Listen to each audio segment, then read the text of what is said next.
রাজ্য সরকার যুবক যুবতীদের স্বাবলম্বী করে তুলতে বিশেষ পদক্ষেপ গ্রহণ করেছে। তারই ফলশ্রুতিতে ফুল চাষে আগ্রহ বাড়ছে এবং স্বনির্ভর হচ্ছে রাজ্যের ফুল চাষিরা। বক্তা কৃষিমন্ত্রী রতন লাল নাথ। আইসিএআর জাতীয় গবেষণা কেন্দ্র সিকিম ও রাজ্য উদ্যান পালনের দপ্তরের যৌথ উদ্যোগে একদিনের অর্কিড প্রশিক্ষণ শিবির বুধবার প্রজ্ঞা ভবনে অনুষ্ঠিত হয়।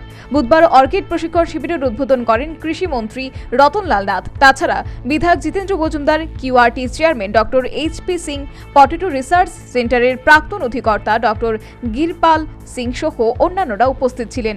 এদিন কৃষিমন্ত্রী রতন লাল নাথ বলেন, রাজ্য সরকার যুবক যুবতীদের স্বাবলম্বী করে তুলতে বিশেষ পদক্ষেপ গ্রহণ করেছে। তারই ফলশ্রুতিতে ফুল চাষে আগ্রহ বাড়ছে এবং স্বনির্ভর হচ্ছে রাজ্যের ফুল চাষিরা।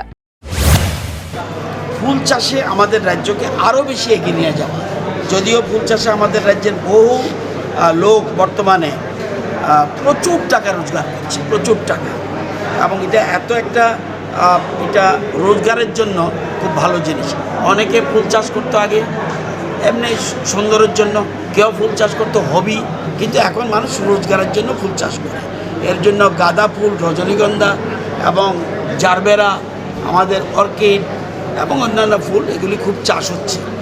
এটাকে যেন আরও ব্যাপক মাত্রায় আমরা নিয়ে যেতে পারি, আজকে এই জন্য আয়োজন। এবং আগামী দিনে আমাদের বিশ্বাস, এবং সরকার থেকে, রাজ্য সরকার থেকে, কেন্দ্রীয় সরকার থেকে আমরা বিভিন্ন রকম সাহায্য করছি, এবং বহুত বেকার যুবক হাজার টাকা মাসে রোজগার করছে এই ফুল চাষ করে। এদিন প্রশিক্ষণ শিবিরে অর্কিড লাগানোর বিভিন্ন উপকরণ কৃষকদের মধ্যে বিতরণ করা হয়। তাতে মোট 300 জন কৃষককে 40টি করে অর্কিডের চারা দেওয়া হয়। একই সঙ্গে কৃষকদের মধ্যে কৃষি উপকরণ বিতরণ করা হয়। Bureau report, news vanguard.